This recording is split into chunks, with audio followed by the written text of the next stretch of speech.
भारत जोड़ो न्याय यात्रा की अगली मंजिल के तौर पर राहुल गांधी आसाम पहुंचे हैं, जहां लोगों ने उनका शानदार इस्तकबाल किया। राहुल गांधी ने यहां मुख्तलिफ मंदिरों और मजहबी मकामात का दौरा किया। बादशाह एक रैली में अपने खिताब में राहुल गांधी ने कहा कि मणिपुर में लोग एक दूसरे को मार रहे हैं, लेकिन आज तक पीएम मोदी मणिपुर नहीं गए। साथ ही उन्होंने आसाम के सीएम हेमंत बिस्वा शर्मा को हिंदुस्तान का सबसे करप्ट सीएम करार दिया। आरएसएस बीजेपी पर तनकीद करते हुए राहुल गांधी ने कहा कि भाजपा और संघ परिवार के नजरियात आदिवासियों से उनके जल, जंगल और जमीन छीनने की कोशिश कर रहे हैं। कि मणिपुर को बीजेपी ने जला दिया है। वहां पे महीनों से सिविल वॉर जैसा माहौल बना हुआ है, लोग एक दूसरे को मार रहे हैं और आज तक प्रधानमंत्री वहां नहीं गए। आज तक प्रधानमंत्री मणिपुर नहीं गए। नागालैंड में जहां हम कल थे, नागालैंड में प्रधानमंत्री ने वायदा किया, वहां पे उन्होंने अकॉर्ड करने का वायदा किया, 9 साल पहले किया, उसको पूरा नहीं किया। और यहां पे आप जानते हो, आपके जो चीफ मिनिस्टर हैं, हिंदुस्तान के सबसे भ्रष्ट चीफ मिनिस्टर हैं। आप जानते हैं, यह हमारे आदिवासी भाई हैं, बाकी लोग हैं, आप जानते हैं कि आपके खिलाफ अन्याय हो रहा है, आपकी जमीन छीनी जा रही है, आपका जो इतिहास है उसको मिटाया जा रहा है। और आरएसएस और बीजेपी की विचारधारा जो आपका है, चाहे वो जल हो, जंगल हो, जमीन हो, वो किसी ना किसी बहाना बनाकर आपके हाथ से खींचने की कोशिश कर रहे हैं। ये सच्चाई है, पूरे देश में सच्चाई है। हम आपको आदिवासी कहते हैं, वो आपको वनवासी कहते हैं। आदिवासी और वनवासी में आप फर्क जानते हो? जानते हो फर्क? कोई जानता है? मैं आपको बताता हूं। आदिवासी शब्द का मतलब जानते हो? आदिवासी मतलब जो सबसे पहले नागरिक था। आदिवासी मतलब वो व्यक्ति जो इस धरती पे सबसे पहले आया था, वो आप लोग हो। वनवासी का मतलब वो व्यक्ति जो जंगल में रहता है।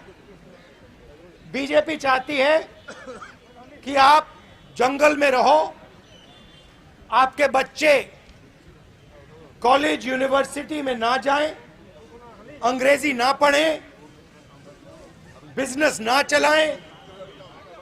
हम चाहते हैं कि जो आपका है वो आपको वापस लौटाया जाए। आपकी जमीन है, आपका जल है, आपका जंगल है, वो आपके हाथों में फिर से वापस दिया जाए।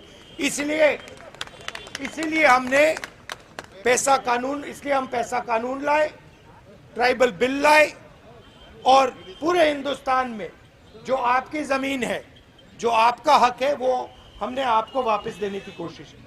ये विचारधारा की लड़ाई है और इसीलिए हम इस भारत जोड़ो यात्रा में चले। हिंदुस्तान का सबसे भ्रष्ट चीफ मिनिस्टर, सबसे करप्ट चीफ मिनिस्टर असम का चीफ मिनिस्टर है।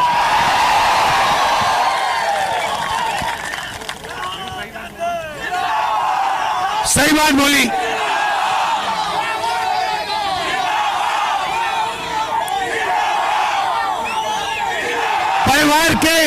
परिवार के सब मेंबर, चाहे बच्चे हो,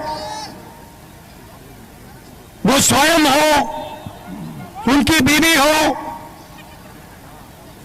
कोई ना कोई करप्शन में सबके सब लगे हुए एक साथ। और वो सोचते हैं, देखिए, वो सोचते हैं कि पैसे से पूरी असम की जनता को खरीदा जा सकता है।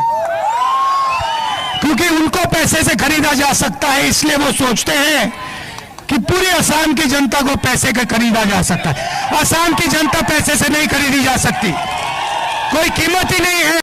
आसाम में शहरी इलाकों में राहुल गांधी की भारत जोड़ो यात्रा को परमिशन न देने या इस पर एतराज करने पर सीनियर कांग्रेस लीडर जयराम रमेश ने कहा कि आसाम के सीएम राहुल गांधी जी का लोगों की जानिब से जबरदस्त वेलकम किए जाने से बौखला गए हैं। असम के मुख्यमंत्री बौखलाए हुए, डरे हुए हैं, परेशानी में हैं। और जहां तक कि कांग्रेस की बात होती है और राहुल जी की बात होती है, असम के मुख्यमंत्री अपना मानसिक संतुलन खो बैठते हैं और बेकार की चीजें बोलते हैं। जिस तरीके से असम समाज के हर वर्ग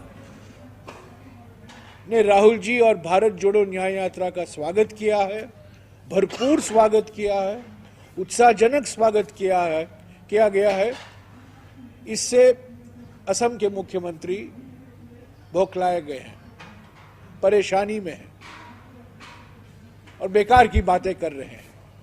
मैं उनसे सिर्फ यही कहना चाहता हूं कि क्यों डर रहे हैं मुख्यमंत्री, किस बात से डरे हुए हैं मुख्यमंत्री?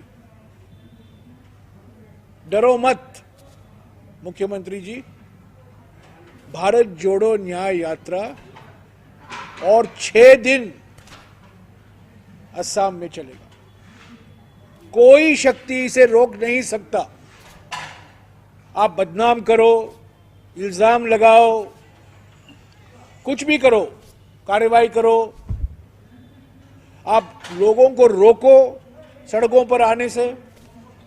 भारत जोड़ो न्याय यात्रा अगले 6 दिन, कल अरुणाचल प्रदेश छोड़कर 25 तारीख तक हम असम में रहेंगे।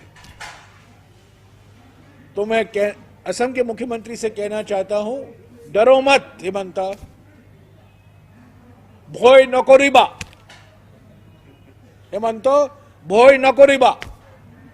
भारत जोड़ो न्याय यात्रा ने असम के राजनीति में एक भारी परिवर्तन लाया है सिर्फ 2 दिन में, और इससे साफ हो गया है कि असम की जनता, महिला, युवा, बुजुर्ग, असम के हर वर्ग, हर धर्म, हर जाति, हर समुदाय, हर भाषा, सब लोग भारत जोड़ो न्याय यात्रा का इन्होंने भरपूर स्वागत किया है।